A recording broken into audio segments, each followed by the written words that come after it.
Welcome to Something Came from Baltimore. Something Came from Baltimore is a music interview podcast. It's about jazz, blues, and R&B. Not really about Baltimore, but today it is. I really want to share with you something kind of really musically special that's going on in Baltimore right now.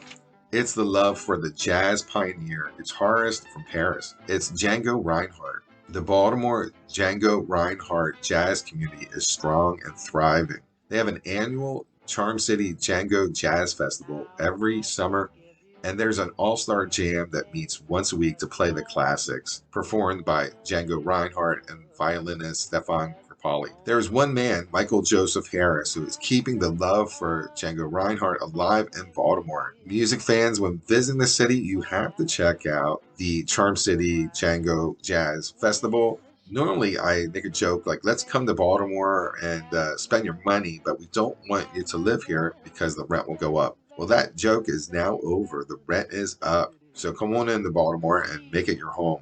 Before we get into the interview with Django Reinhardt expert Michael Joseph Harris, recorded by Michael Joseph Harris's band called Ultravox, the song is called Racer X.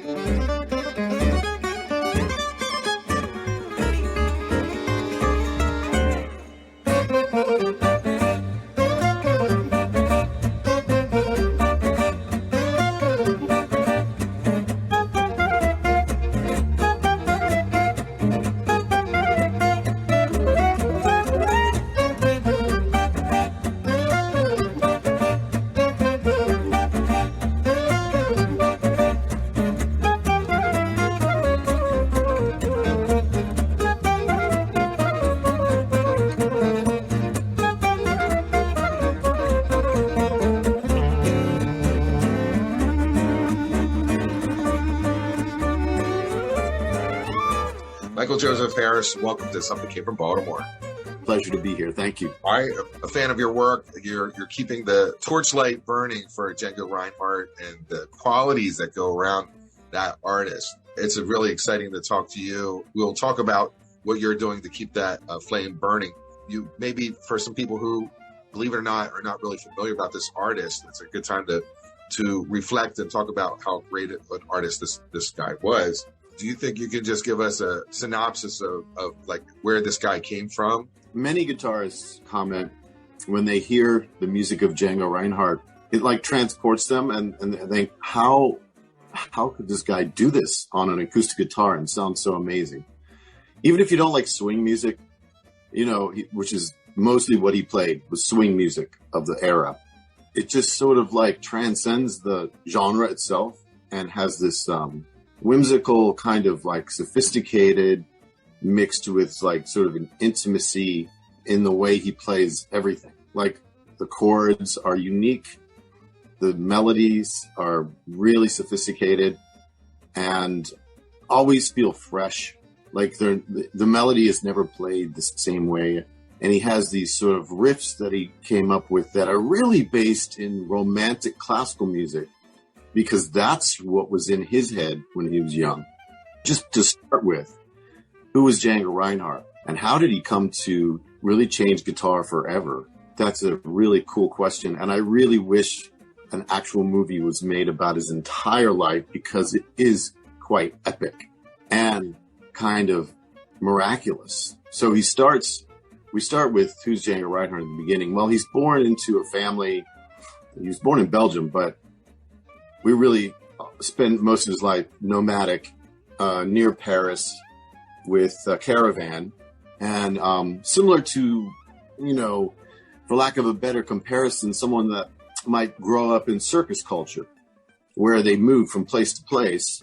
His parents, you know, like made things to sell. They performed. He was around music and musicians and violinists and a lot of people playing various kinds of music that were related to lots of cultures that kind of like accumulated over years and years of traveling. But as a young boy, he picked up the guitar and banjo, I think was his first real instrument. But of course, kind of in that culture, you kind of learn how to play a little bit of everything. So he did know how to play violin and things like that. But he starts actually as a working musician playing banjo in a musette hall, which is waltzes. And that was what was going on. We're talking about 1930-ish kind of era. So accordion is still like super dominant in French culture. And so he would get gigs. He kind of lived on the outskirts in caravans near the river. And he would come into the city and play these musette halls. And they were really popular and very exciting. And the banjo was loud enough to kind of push through that sound of the accordion, you know, to really back it up. And it was super percussive. So there was a lot of percussive elements that he was learning. And his right hand technique was just incredible. So now, fast forward to when he's around 19 years old, this terrible caravan fire almost kills him and his wife. And so it's basically like these cellophane flowers that were made, a candle tipped over, and burned these cellophane flowers that instantly went like dramatic flames.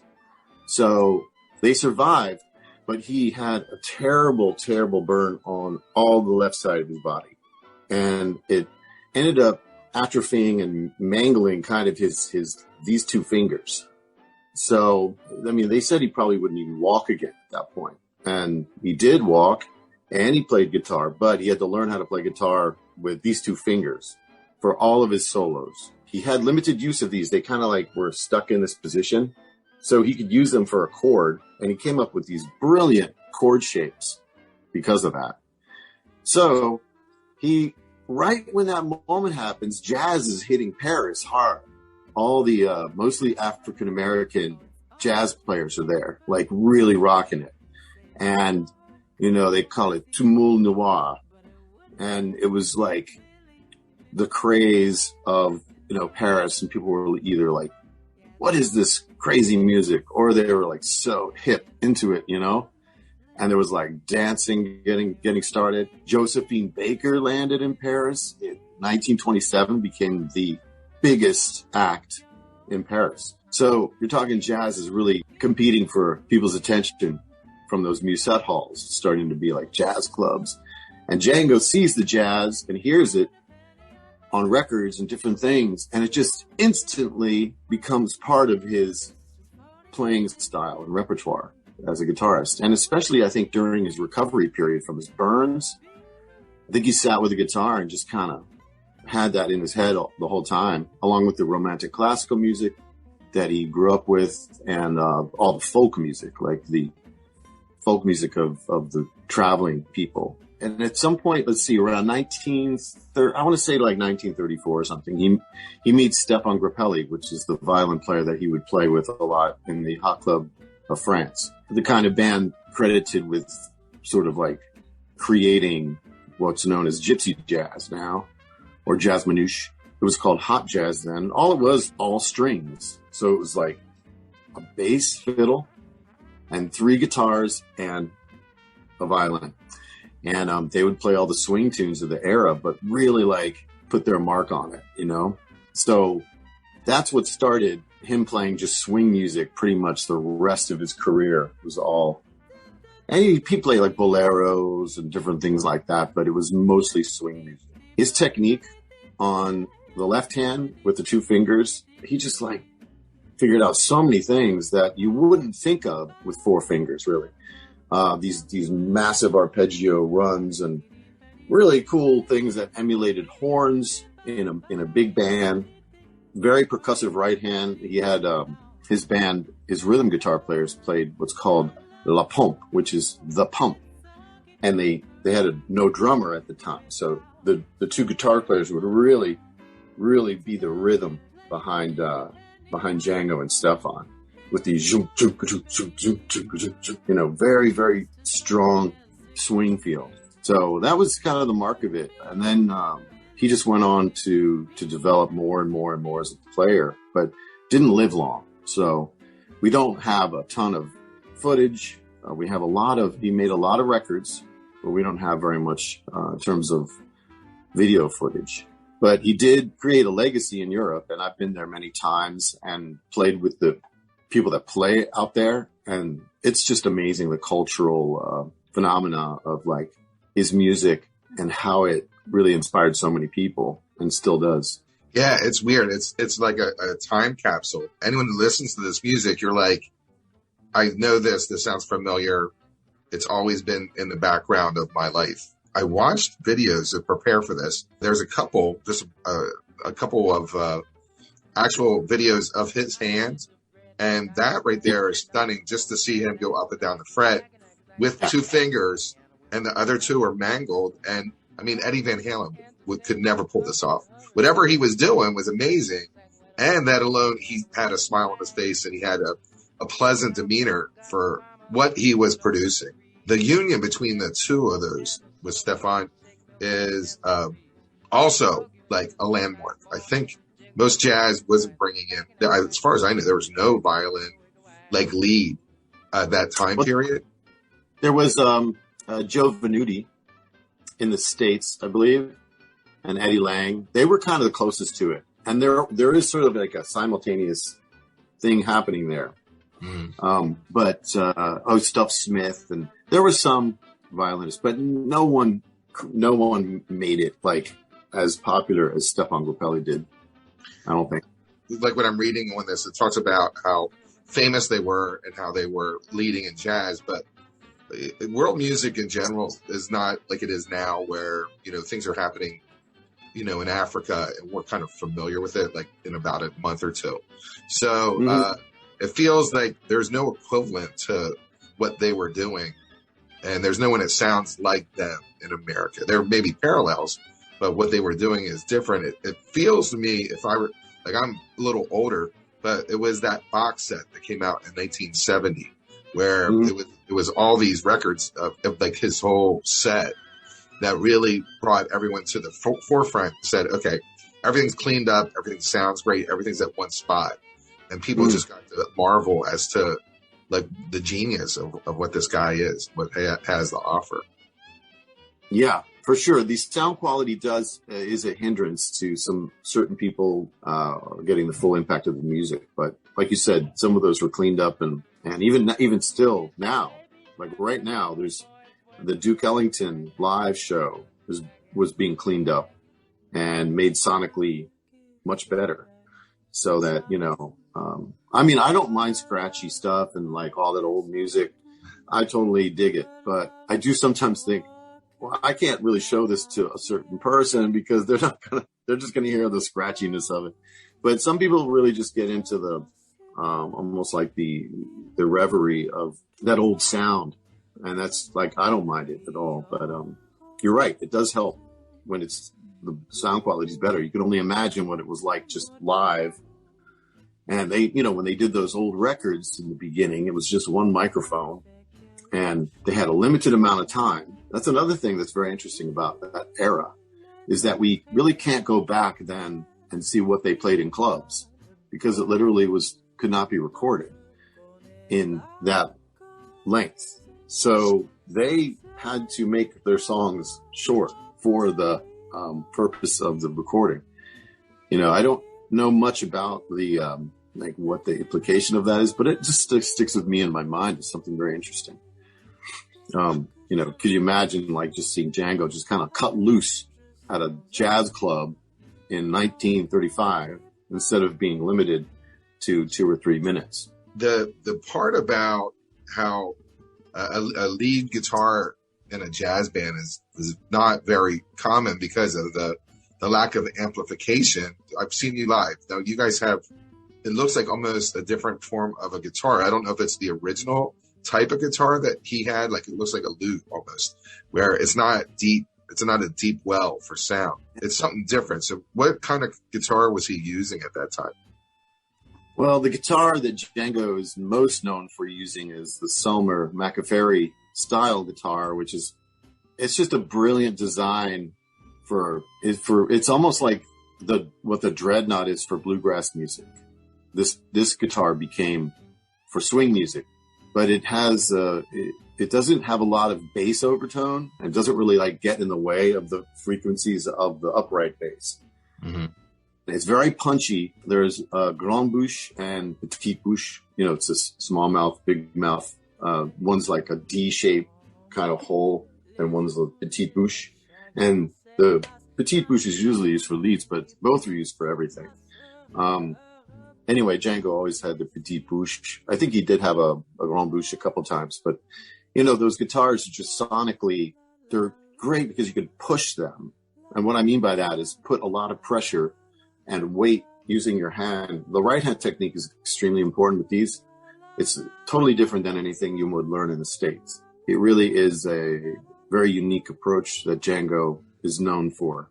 Most people who play so-called gypsy jazz with a capital G, they learn some kind of form of this technique, which is sort of dropping the pick down on the next string as you go. It's very like a da-da-da-da-da-da-da, and it's like this gravity of your hand, and it's a very relaxing kind of way of playing, but it's intense, but you have to be really relaxed to do it. Yeah, similar to like someone playing a conga drum.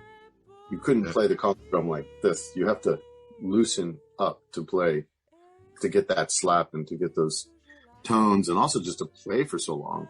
The percussion of that band is their guitar. So they're doing rhythm, but they're also being percussive and loud, because they have to, it's like, there's a whole bunch of elements going on. They have to be, and Django often sat right in front of the microphone on those records. That's why his guitar is so present. Mm-hmm. And then the other guys were behind him, and Stefan is up a little bit, you know, but the violin is the frequency of it really cuts. You can actually almost distort the guitar by how hard you push the sound. It can be really pretty and light. It can be really pushed and almost distorted sounding. Very cool guitar. It's funny that banjo background comes in very strong. Like you could almost take the guitar away and use the banjo for some of the tunes that he's playing. It's very similar. Which I do. I love playing 6-string banjo. It's tuned like a guitar, so it's a lot of fun. Stefan Grafelli, half of that part, when the war came, he went to London. Django stayed in France. Being a gypsy background was a hindrance to him. Like a scarlet letter. It looks like he was able to work where a lot of people in his culture and lineage died. 1.5 million people that were similar to him, passed away. When they came out of the war, which was like 10 years later, he wasn't the same person. He was, his music changed, but he also was considered unreliable and more, I guess his life was so traumatic. You're right. It's a very intense short time of life that, towards the end, he just kind of stepped away from expectations of who he was supposed to be. We don't know what his mental health was, because today we have, phone calls. We can talk to our therapist. It's like, therapy is very forefront, but for all the things that had happened to him along with the war, I feel that that's kind of a breaking point on his part. Yeah, he sort of retired and took up painting. I've visited where he lived during the last years of his life. It's still there in Samois-sur-Seine in France. And that's near where they have the festival and the camping every year, kind of in his honor. But it's a beautiful little village. I mean, he would just go fly fishing and paint mostly. He was 43 years old, died of a stroke. That's insane. You talked about someone who was severely burned and took a year probably to recover. The doctors probably said you wouldn't really live long, but he made so much out of that time on Earth. It's pretty miraculous. And to get through the whole Nazi occupation of Paris, and actually that was one of his most popular points of his career, because a lot of the African American and there were white American musicians too. So yeah, the jazz musicians of the time that were American left. The story goes that the Nazis still needed Paris as an entertainment center for their soldiers too. So many entertainers were, I'm sure, harassed and muscled around, but they were spared, and Paris was not bombed as I don't think as much as it could have been. It didn't suffer quite as much in terms of the damage and deaths of the entertainers, particularly. Yeah, I mean that was a bleak time in the history, but Django really actually rose to the top. And his most famous song, maybe Minor Swing, but Nuage probably is one of the most famous songs and most beautiful songs. And also this incredible song that when you learn it, you learn so many things about Django and what he's all about in terms of music. I mean, how he sees the guitar, how the melodies and how it moves from key to key and minor to major. And it's just incredible, like how sophisticated his melodic sense was and soloing. It's really like perfect. And he didn't know any jazz theory or music theory. I'm not sure about this, but he might not have even known like the names, the notes. He couldn't sign his name. I mean, you're talking about someone that's completely learning by ear.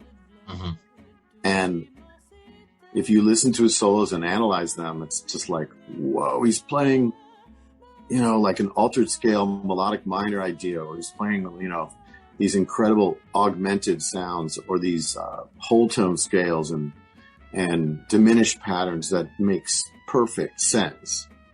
And yet he's doing it pretty much all by listening and doing. There's no one that's compatible to him at that time period. Like a Robert Johnson, you had some blues guitarists, but that's completely coming from a different place. He made everything work for whatever he had available to him to the maximum degree. I'm like, I can hear some blues. I can hear classical. I can hear, the whole gypsy thing is what it was labeled, but like he was the groundwork of that, and that's developed into something completely different, with a bigger band, more percussion and some other things. It's pretty wild. Like, it's to figure out, like, sometimes you go, oh, things develop to get to a certain point. And in his case, he's ground zero in a lot of stuff, So you can't say, okay, this is where things developed and then he took it to the next level. It's like he was ground zero.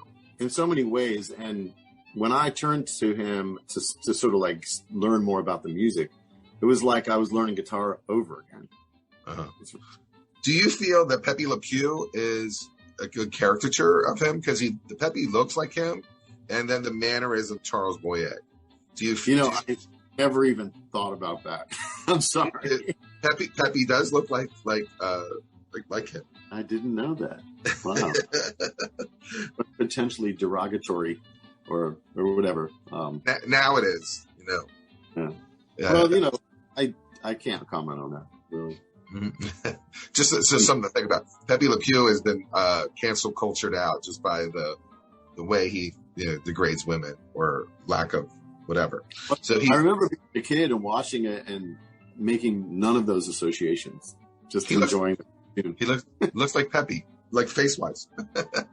Pepe was 2 years after. Like, how cool is this idea of a skunk, that wants to kiss all the ladies and stuff. It's really funny. It's in the most basic way. So anyway, yeah. But back to Django. In Baltimore specifically, we have gone from having pretty much zero Django Reinhardt scene to having a festival and having a Monday Jam that's been going on since 2012. And it's really remarkable how many people kind of come and try this stuff out and really love it. I mean, it's arguably still jazz, it's still kind of under radar. It's never pop music, but it's got such a cool acoustic music following that really transcends the boundaries of like jazz itself, folk music, bluegrass music. All the sessions in the city. It's always like the Irish music session, bluegrass, Appalachian kind of like. There's a couple more, and then there's the gypsy jazz, which we don't say gypsy jazz just because some people have an issue with that, even though it is commonly accepted among gypsies and non-gypsies that are musicians. That is called gypsy jazz with a capital G. It's kind of I'm reading this book, fascinating book, but Very, very good book it's called Django Generations by Hearing, Ethno-Race, Citizenship, and Jazz Minutiae in France by Siv Brun Lee. And she did a lecture about this at the Creative Alliance because I just really wanted, I wanted that represented, because someone who studied it and really knows the language around it, but it's almost like a master's thesis. So it's very, it's not an easy read, but it's super fascinating.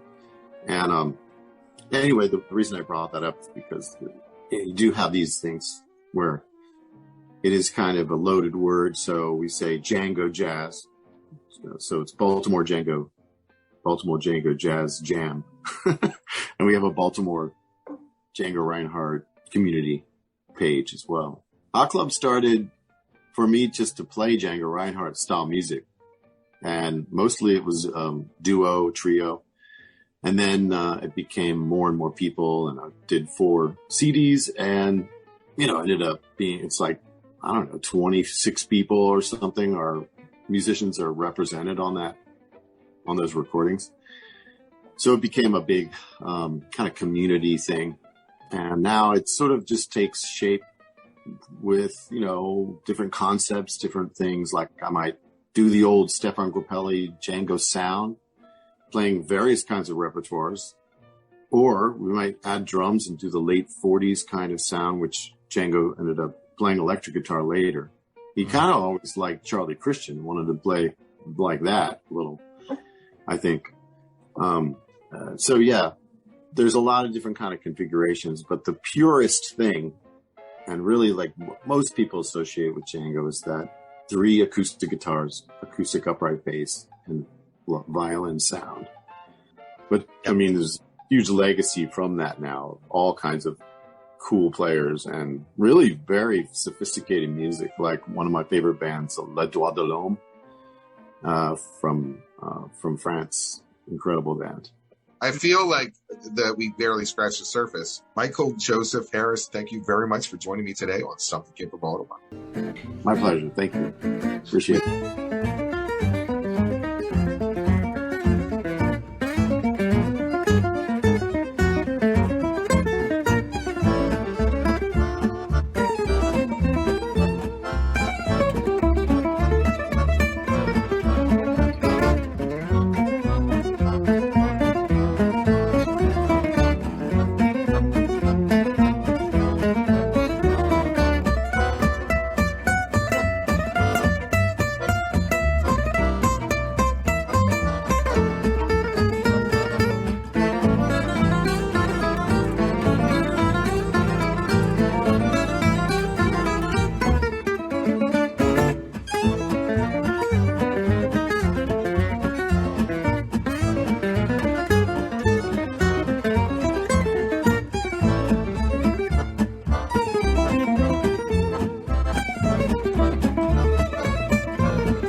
You're listening to Something Came from Baltimore, and I'm your host, Tom Gallagher, and tonight we are sharing something really cool about Baltimore. It's the Charm City Django Reinhardt Masterclass with musical historian Michael Joseph Harris.